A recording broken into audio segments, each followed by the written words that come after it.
Matius 28 ayat 19-20 berkata, "Karena itu pergilah, jadikanlah semua bangsa muridku, baptislah mereka dalam nama Bapa dan Anak dan Roh Kudus, dan ajarlah mereka melakukan segala sesuatu yang telah kuperintahkan kepadamu, dan ketahuilah aku menyertai kamu senantiasa sampai kepada akhir zaman."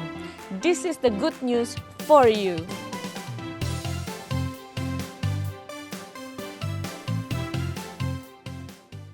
Masa pandemi ini menjadi momok bagi banyak orang. Kita pun tidak dapat beribadah dengan bebas di dalam gedung gereja. Disinilah Tuhan hendak mengingatkan kita bahwa gerejanya adalah kita, bukan gedung atau organisasi. Kitalah tubuh Kristus, gerejanya yang hidup. Melalui komunitas Life Group GSIA Bethlehem yang tersebar di 5 wilayah di Kota Bogor, kita tetap dapat menjalankan fungsi kita sebagai gereja. Kita saling mendoakan, saling menguatkan, saling mengingatkan akan kebenaran firman Tuhan, bahkan tetap dapat memuji Tuhan. Mari kita dengarkan kesaksian dari salah satu leader di wilayah Bogor Selatan tentang bagaimana Tuhan mengubahkan seorang ibu rumah tangga yang biasa saja, yang merasa biasa saja, menjadi seorang pemimpin yang luar biasa karena Tuhan yang membangun dia melalui komunitas Life Group-nya. Halo Bethlehemers, perkenalkan nama saya Leni Widiawati dari Life Efrata wilayah Bogor Selatan. Izinkan saya ya untuk berbagi cerita bagaimana saya sangat diberkati di dalam komunitas Life. Awalnya saya terus terang tidak tertarik dengan komunitas Life karena bagi saya dengan kita udah datang ke gereja mendengarkan firman Tuhan itu sudah cukup untuk kebutuhan rohani saya. Tapi pada saat penayangan warta di gereja, pada waktu dulu kita masih tatap muka, di sana saya melihat bagaimana di dalam komunitas Life itu kita banyak bisa melakukan banyak hal bersama dengan teman-teman kita di dalam komunitas tersebut. Nah, akhirnya saya memutuskan untuk mau bergabung di dalam Life. Awalnya saya bergabung di dalam Life yang dinamakan SMS karena Life ini terdiri dari orang tua murid dan karyawan koperasi dari GSIA Bethlehem. Berjalannya waktu 3 tahun, berawal dari 10 orang, puji Tuhan, Tuhan terus memberkati, terus membawa jiwa-jiwa untuk datang di dalam Life SMS ini.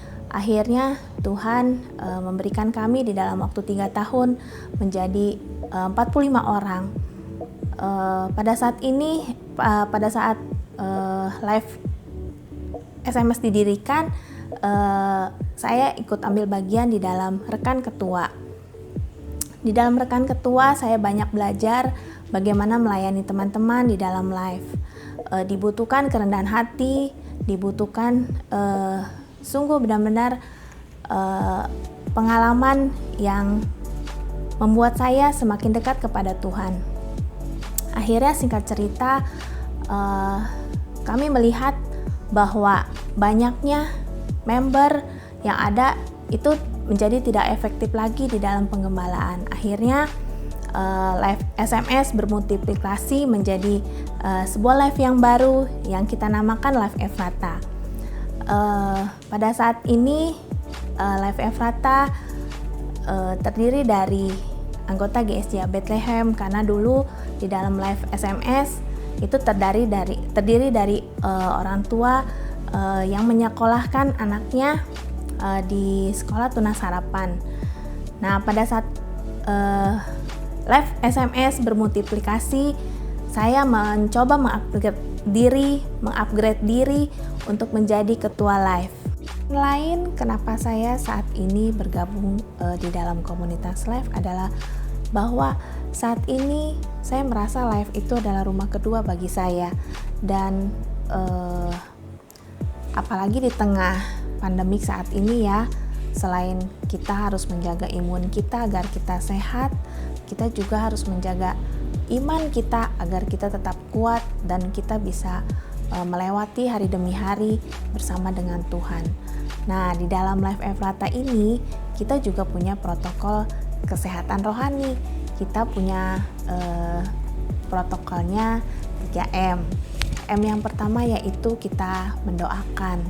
Di dalam event ini kita diajarkan untuk doa 5 jari, yaitu dimana kita mendoakan para oikos kita yang kita rindukan untuk kita bawa kenal Tuhan dan menerima Tuhan sebagai juru selamat mereka. M yang kedua adalah kita membahas firman Tuhan. Di dalam kesempatan ini kita tidak satu arah seperti ketika kita ibadah, tetapi kita sama-sama membahas firman Tuhan, berdiskusi dan sharing tentang kehidupan kita yang berhubungan dengan firman Tuhan. Dan M yang ketiga adalah bahwa kita mendemonstrasikan Kristus dengan cara yang dinamis dan kreatif, yaitu lewat beberapa event. Di dalam hal ini di Live Efrata kita mempunyai beberapa acara untuk bisa supaya komunitas ini tetap terjalin seperti keluarga. Pada saat ada yang member ulang tahun, kita merayakannya bersama-sama. Kita menyebutnya itu sebagai care event. Dan baru-baru ini kami juga di dalam aksi kasih kami memberkati orang-orang yang sedang kesulitan dalam ekonomi. Kita boleh mengadakan care aid, yaitu aksi kasih terhadap sesama kita. Yang belum bergabung di dalam komunitas Live, jangan ragu ya untuk bergabung. Mari kita jaga iman kita dan tetap tertanam di dalam komunitas yang positif, terlebih di saat pandemi saat ini, supaya kita kuat melewati hari demi hari bersama janji Tuhan yang penuh dengan harapan. Salam sehat dan tetap sukacita di dalam Tuhan. Tuhan Yesus memberkati. Terima kasih. Menjadi orang percaya tidaklah cukup hanya aktif mengikuti ibadah raya saja. Kita harus menyediakan diri untuk dimuridkan sehingga pada akhirnya dapat memuridkan orang lain juga. Demikianlah This is a Good News for You pada hari ini. Jangan lupa besok kita akan bergabung bersama-sama dalam ibadah raya online GSJ Bethlehem. Tetap lakukan protokol kesehatan dimanapun kita berada dan sampai jumpa di kesempatan berikutnya. Tuhan Yesus memberkati.